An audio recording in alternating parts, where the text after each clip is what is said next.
around week 4, I got a girl, let's say her name is Julie. She came from a really rough household. Her mom and dad had split up. Her mom went one direction, really, really bad. She was in drugs, and her dad would physically abuse her and beat her. So when she wasn't being beaten at her dad's house, she would go to her mom's house, and her mom would give her Percocet and give her drugs to make her forget everything that was happening to her. This girl's only 11 years old. And when she came on Monday, this is the day we first get campers, she was wearing shorts, really short shorts, and she had carved things with knives. She had carved words like ugly and not loved and forgotten into her legs, where everyone could see them. She came into the week really broken. She had no idea that anything about Jesus. She came because her friend was there. And by Tuesday night, she had accepted Jesus Christ into her life. She completely lit up. She came in not wanting to talk to anyone, and she went out. The church that she was with that bought her a Bible. She had already read through 2 or 3 of the smaller books of the Gospels. She was just aching for the Word and aching for the hope that Jesus had offered. And so this little girl, this 11-year-old girl who came from such brokenness, really, really saw the light. And Snowbird helped do that. Snowbird is not the light. Snowbird is a reflector of that light. And I am happy to say that I work there. And I'm happy to say that I am doing God's work. And I'm helping these people get saved. And so a little bit about Snowbird. During the summer, we have 11 weeks of summer camp. Each week sees about 500 kids. So on campus, that'll be about 600 people. We've got 200 staff and then 500 kids. And that's 500 times 11. That's what? So many people. I don't really know. I should have done the math. But if there was just one girl like her every week, it'd still be worth it. If it was just one girl every summer, it'd still be worth it.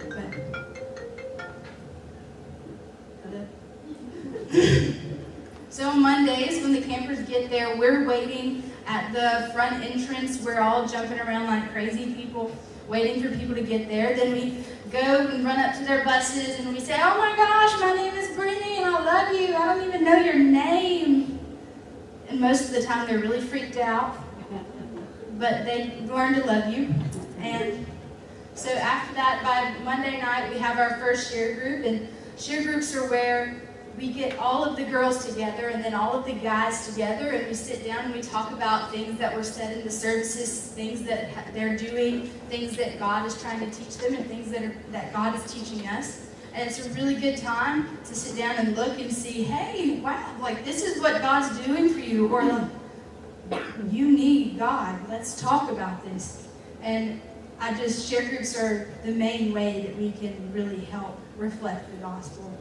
And that's just Monday. Tuesday through Friday, we'll get up at 8 o'clock in the morning, have breakfast, and then we'll have a service from 9:15 to 10:30, and then at 11 you have another service, and then you have lunch at 12. Then after that, you get to the fun part. You get recreation. You get to go whitewater rafting. You get to hang out at the pool with me because I'm the greatest. You get to go down the zip line. You get to go on the climbing tower. You get to do all of these great, crazy, fun things. And what a lot of campers don't get to really understand what's happening there is that you get to have fun, and you're learning that Christians can have fun, because a lot of what the world sees is Christians can't have fun. They have too many rules. But we see at Snowbird no, we don't have too many rules. In fact, they should probably be wearing helmets on the river.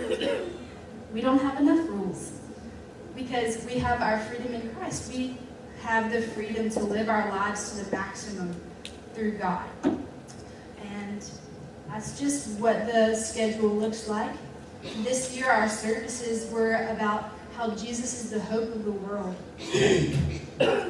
Obviously, Jesus is the hope of the world, and the focus was that this year because that's something that people have seemed to have forgotten, that we're grabbing onto things as a world. We're grabbing onto our own abilities. We're grabbing onto other people's abilities. We're grabbing onto fame and favor and money, when really the only thing that will get us eternal life is Jesus. And so each service is focused on that. So even our biblical womanhood and biblical manhood services, they're focused on that. So while our girls are sitting through services about how to help protect their purity, and how when guys are sitting through services to help, I don't really know, I'm not a guy, I didn't sit on the guys' services, but I'm sure they're doing something over there. But when they're sitting over there and they're listening to those services, they see big picture, Jesus is the hope.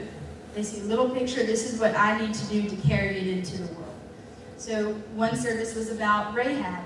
And I know that a lot of us have read our Bibles and we understand the story of Rahab, where there's just this prostitute hanging out in this city, and then we have the Israelites who have been promised the city of Jericho. And so these two guys are sent in to the city of Jericho, but really, they didn't really accomplish anything when they got in there. They got in there, and then the people of Jericho were like, ooh, we have spies. And so they went out searching for these spies. And so the spies had hidden in Rahab's house. And Rahab realized that these were the people representing our God. And she said, I know that your God is all powerful, and I want that. I want to be his daughter. I want to believe in him. So just save me. And so what happened is they didn't even get to spy anything out. They didn't see anything about any soldiers. So it's like God sent those spies in just so that Rahab could be saved. And it's such a beautiful picture to sit on a Tuesday night and talk to these girls and say that, and then silence while the girls are thinking about, he would send all of those people, risk everyone's lives to save me. He risked his own life. He sacrificed himself to save me. And it's so beautiful to sit there. I helped lead several girls to Christ this summer, and every time it was just so beautiful to see a girl open her eyes from praying and realizing that her life has meaning now. And I can never thank God enough for something so beautiful. And just can't get over it. So, Jesus is also our hope and purpose. Okay? So, us as Christians, we are living for God. And if we are Christians and we're not living for God, then we are not Christians. We need to be giving our cross up. This is something that God taught me this summer, because Snowbird doesn't just focus on pouring into the students, they focused on pouring into us. And I was discipled very well this summer. We focused a lot on Colossians in my small groups. And really, I got to see that if we are not living for Christians, if we're not living for God, then we're not Christians. We were talking one time about how ministry works, and how if you're doing ministry, then your life should be tough. If your life is not tough, then you're probably not doing ministry, because ministry is tough, it is hard, it kicks you in the face, and it does it all the time, because the world doesn't want Christians. The world wants what it wants. And I got to see that, yes, my life is tough, but in the end, it'll all be good, because I'll be in heaven. And I will be alive. I will be with my family in heaven. I will be before my Lord Christ on. And I just want to thank you guys for the opportunity, because I grew up in this church. I love this church, and y'all have really shaped who I am and who I am as a Christian. The discipleship that I got here has really changed me as a person. And it's not just the good things that people said, but there's also sometimes when my behavior was not good, and y'all said, Brittney, get it together. No. And those times shaped me just as much as the times where y'all said, wow, Brittney, look at you. That was so good. So I just want to thank you guys, my church, for really shaping me and sending me out, because as a church, we need to be sending people out. The gospel is not made to sit in a church, it's made to go out into communities and make believers and to make new Christians. And so that's what y'all have done. Y'all have sent me out into the communities. Y'all have sent me out to Snowbird, and that's where I've been called. I'm sure that some of you know that I'm going to be leaving Saturday, and I will be going back up there to spend a year in poverty because I love Jesus. And when I say poverty, I mean I'm only making $180 a month. Woo! Big bucks, I know. But it's I heard that. My sister made a joke. Jack, you still funny. What are you doing all that money? It takes $60 to fill up my truck, and I gotta drive everywhere. That's 2 times. But so I'm gonna be living in a little hut. I'm gonna be living up a really long, tall mountain. It's like a mile away from the closest bathroom, and I'm being serious. The closest running water is about a half a mile, 3/4 of a mile away. And no, I refuse to use those porta potties. No, I'm a lady. Ladies do not do that. Okay? Let's be very clear.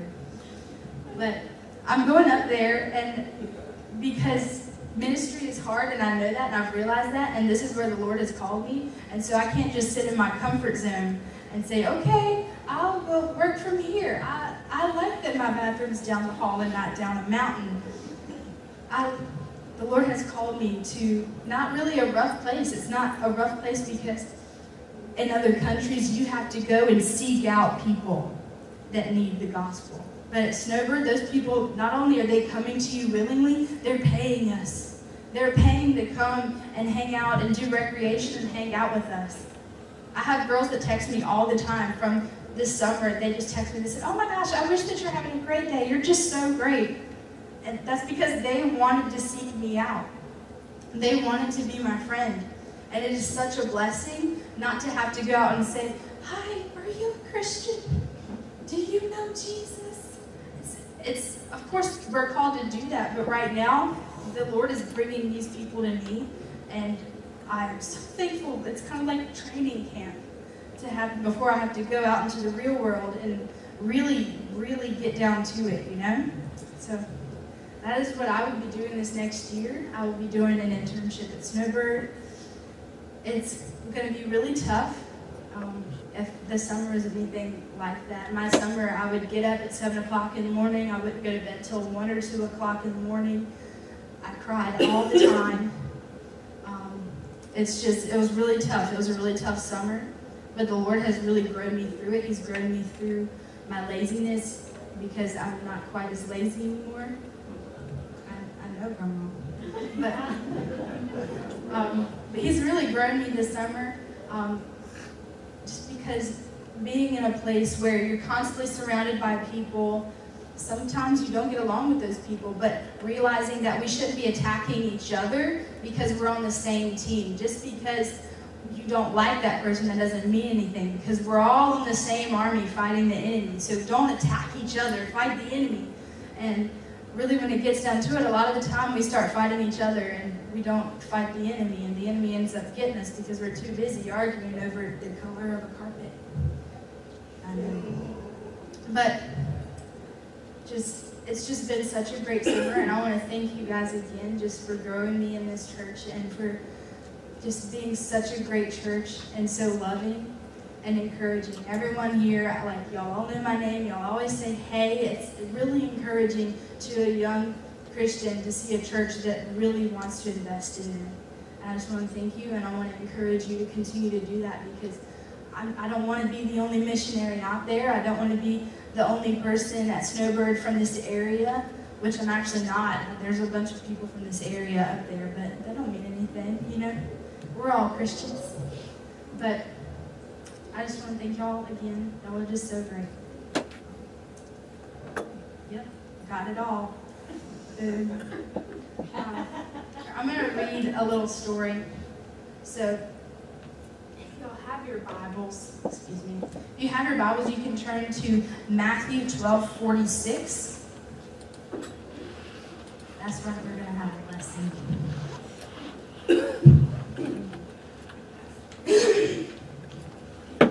All right. So I have the ESV, so it's not going to look like that on the screen, but I'll read it out.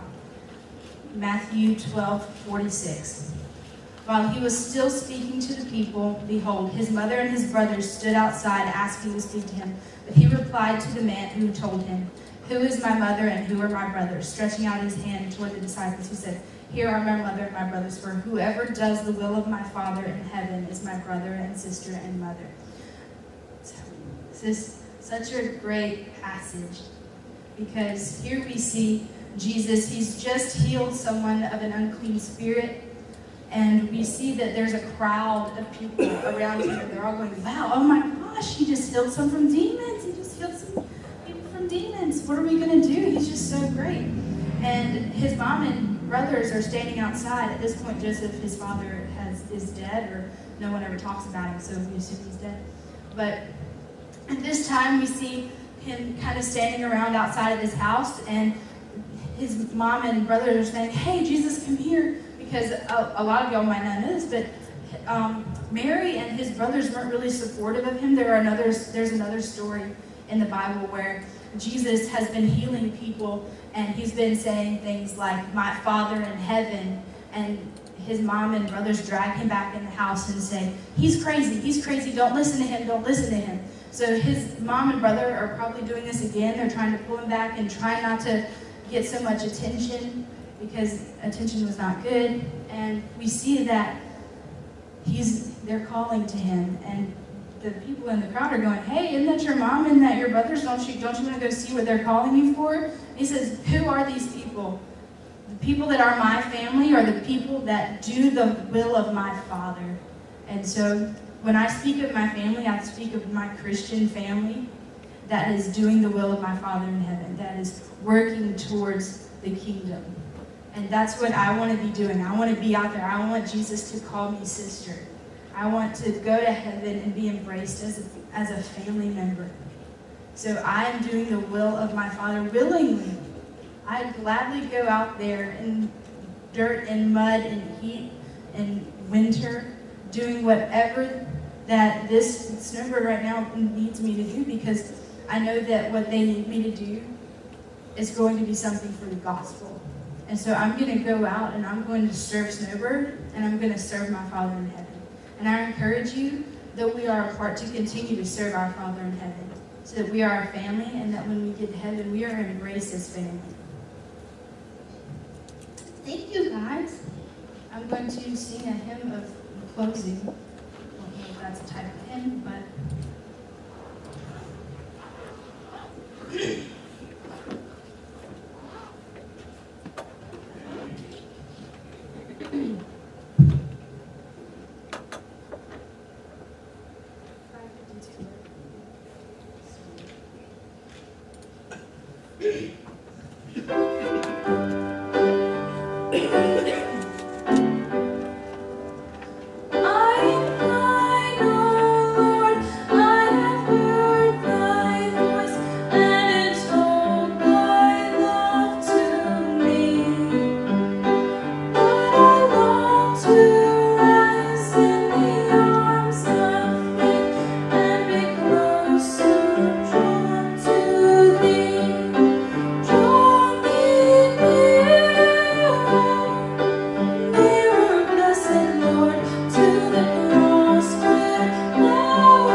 That's the staff cabins that they have for us. The cabins that they have for us. So it's the cabins that they have for the kids are their 4 to a room, and in the same size room that they would have kids in, they have 6 to a room, plus all of our stuff. So like clothes for a year, and all of our stuff to keep it in, and that's about 6 of us in a room. We have electricity, yeah. Otherwise, I would have slept in the library stuff. I know. I would sleep in the library, but they have heat in the winter, air conditioning in the summer. Just no bath. Running water. Yeah, there's no septic system. So Snowbird is currently looking to expand, and the state of North Carolina has given them a $500,000 grant, and then they have to raise the other $500,000, and they're going to have the septic system turned into, they're going to connect to the town sewer, because currently they're not connected to the sewer. And then when they connect to the sewer, they're going to expand, and they're going to rebuild things, so there'll be a bigger bathhouse, and then where the current meeting place that we have right now that seats about 500, we're going to turn that into a really big snack shack, and then they're going to build a super coop, which is kind of going to be kind of stadium style. There's going to be that'll hold about 1,500 people. So that's 1,000 more people, and then they'll have to build more cabins and stuff like that. But eventually, the look is that we're going to have dorm style housing, eventually probably 10, 15 years down the road. That's what it's going to look like. But right now, the closest bathroom for me is about half a mile's walk down a hill. So, I know. There's a tree on the left. We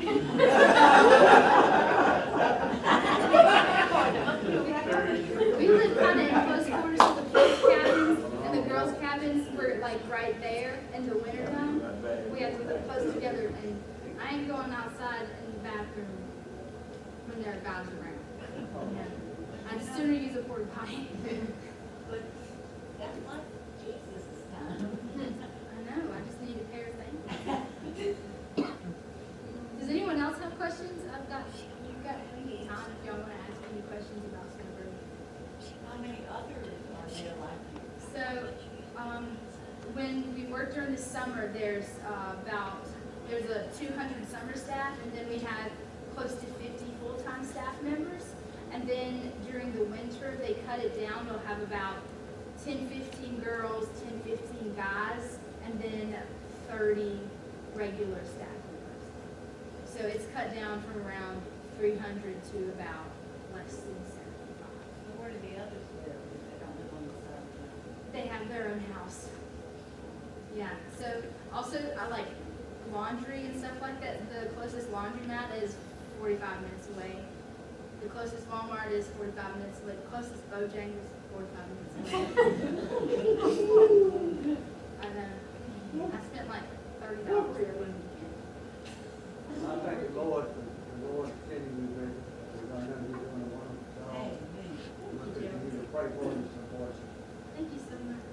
Oh, I wanted to tell you guys.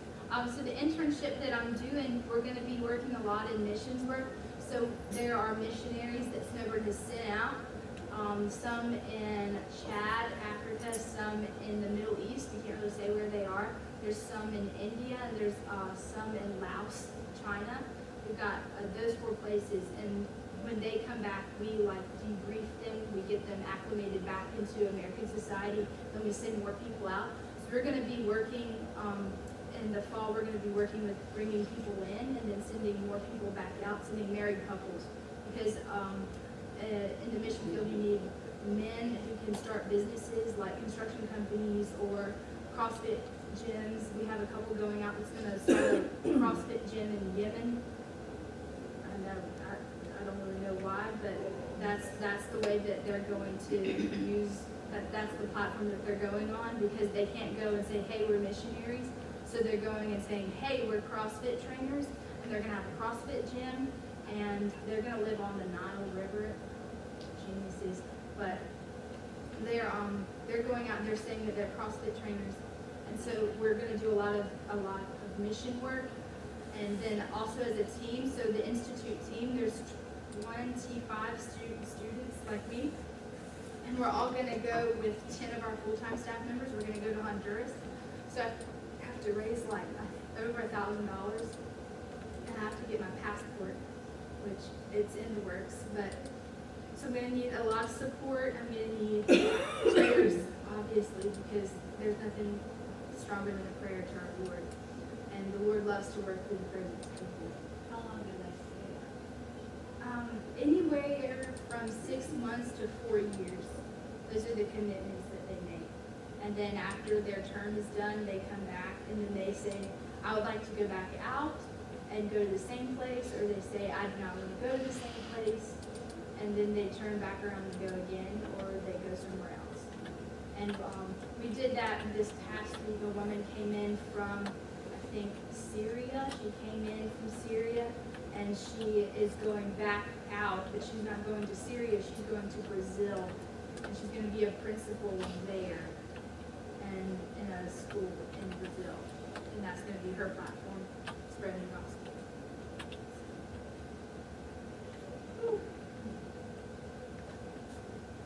How long will you be in there? It'll be the first week of December, if I can get everything together. It'll be the first week of December. And what will you do? We're gonna go and work with orphans. I know, I'm so excited. I love kids, and there's nothing more beautiful than someone adopting a child, because the Lord adopted us, and so we should adopt too. Go adoption. But we're gonna go and work at Honduras' largest orphanage. It's called Orphanage Emmanuel. It has about 500 kids, and no one is allowed to be adopted from that orphanage because the Honduran government has said that this is the only place where these kids are getting 2 meals a day, they're getting education, they're getting trained in a skill, so when they're older they get trained to do like car work or construction work or something, so they're getting taught how to do a job. They're taught English and Spanish, and so they're ready to go out and really help improve the Honduran government. And since it's a third world country, they really need that, and this is the only place that these kids are getting it. So no kid is allowed to be adopted from that. But the orphanage is constantly having to receive kids.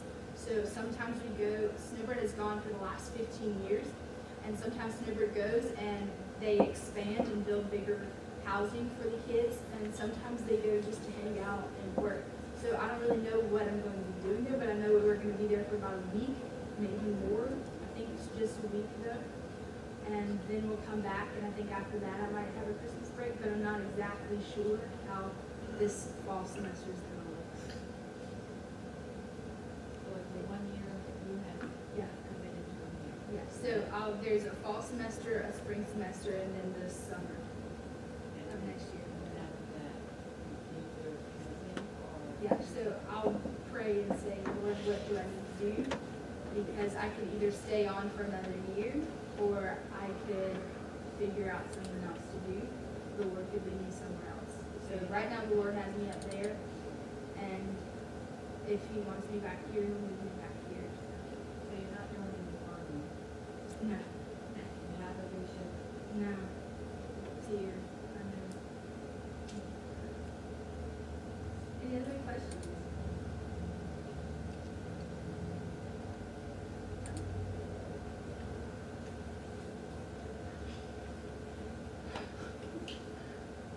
All right. I'm really proud of you, Brittney. Thank you. I'm really proud. Thank you. All right, I'll pray us down and then we can all head to Bojangles. Dear Heavenly Father, thank you for this beautiful day you've given us, and thank you for this chance to come together as a family so freely, being able to call ourselves Christians in the open. Lord, just continue to make us bold for your word, Lord, and that it may be furthered in our communities.